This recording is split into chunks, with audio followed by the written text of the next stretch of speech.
Essa é uma sopa de cascudos, ou caldeirada de acari, como o pessoal costuma chamar por aqui. Eu vou mostrar mais detalhes sobre o prato já já.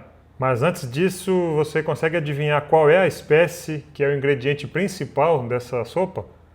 Esse é o Bariancistrus chantellus, também conhecido como acari amarelinho ou cascudo pepita de ouro, além de Gold Nugget pleco em inglês. Conhecido também por um monte de códigos L. É provavelmente o peixe do rio Xingu mais vendido nos aquários de todo o mundo, principalmente a sua forma juvenil, que é assim mais bonitinha. A pesca desse peixe para fins ornamentais é uma forma sustentável de extrativismo e fonte de renda para muitas famílias de pescadores aqui da região. E essa espécie é o loricarídeo mais abundante do rio Xingu. Os adultos são frequentemente observados aos montes à luz do dia mesmo.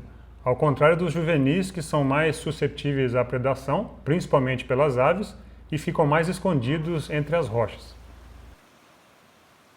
Em trechos de correnteza, aqui no rio Xingu, os adultos passam o dia todo pastando as algas e os sedimentos que se acumulam sobre as rochas. Uma forma muito eficiente de se capturar os adultos é usando uma tarrafa. E aqui a gente pode observar o Dani, que é o pescador que sempre acompanha a gente nas nossas expedições, prestes a coletar alguns exemplares para mostrar para a gente.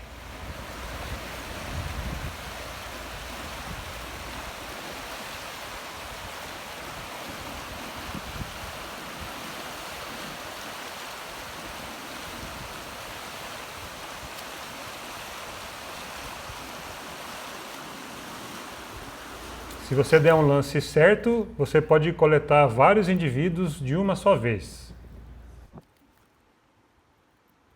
Essa espécie pode atingir tamanhos consideráveis, e alguns exemplares que a gente coletou ultrapassam os 33 centímetros de comprimento total.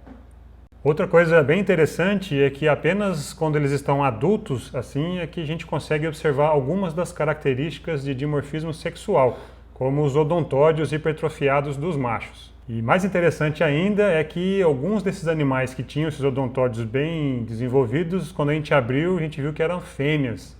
Então, nem sempre um animal que tem odontódios bem desenvolvidos é um macho. Isso é sempre relativo.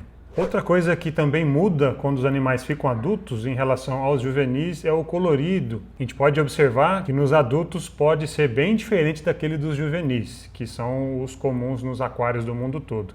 Aquelas faixinhas amarelas nas extremidades das nadadeiras, que é tão característica dessa espécie, diminui ao longo que o animal vai crescendo, e alguns adultos podem perdê-las completamente.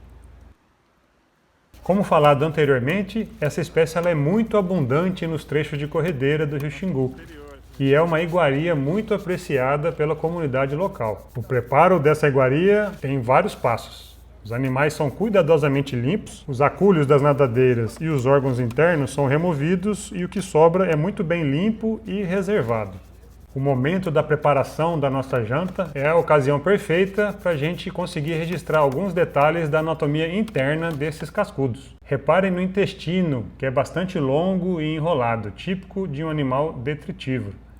Quando a gente rebate o intestino, ou seja, quando a gente tira ele, e põe do lado, a gente pode observar as gônadas lá atrás, na parte dorsal da cavidade abdominal. Os testículos são difíceis de observar, mas são duas estruturas finas e leitosas correndo paralelas ao longo da região medial dorsal, ou seja, aqui na parte de cima da cavidade abdominal, quase perto das vértebras. Se o animal for fêmea e os ovários estiverem desenvolvidos, eles são mais fáceis de se observar. Eles são essas estruturas amareladas cheias de ovinhos, cheias de ovócitos. E o que mais impressiona é o volume que o ovário pode ocupar na cavidade abdominal, principalmente quando a fêmea já está prestes a desovar. Olhem o tamanho das gônadas, quase não sobra espaço para os outros órgãos. E é por isso que as fêmeas são mais gordinhas que os machos, que é uma das características que a gente utiliza para sexar os loricarídeos.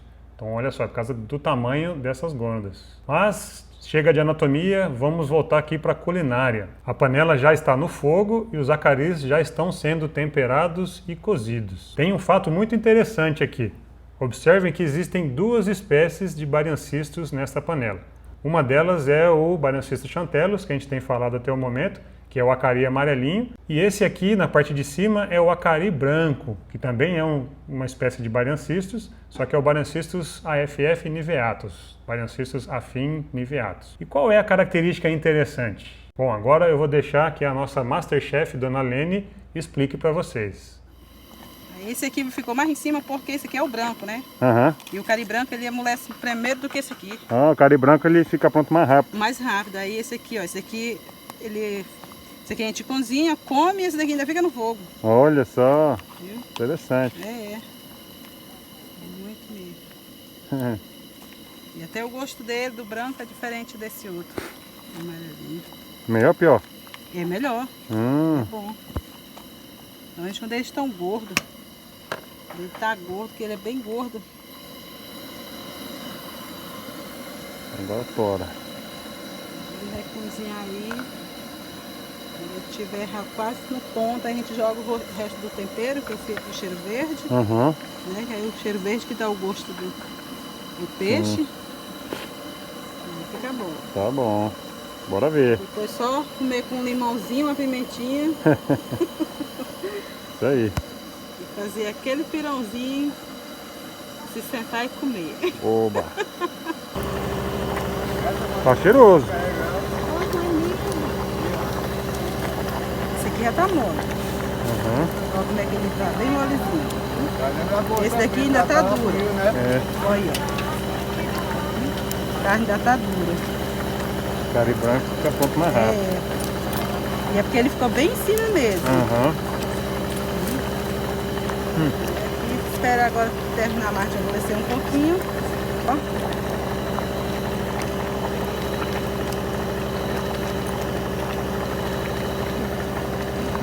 Esse aqui eu vou fazer um molho pra gente comer com ele. Tá certo.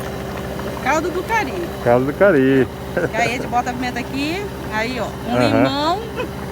Muito bom. Tá bom, viu? Isso aí. Aí só espera só mais uns minutinhos pra terminar de cozinhar o tempero. E aí já tá bom. Beleza. Show de bola. Vou botar dois que é pra não dar muito trabalho pra estar voltando.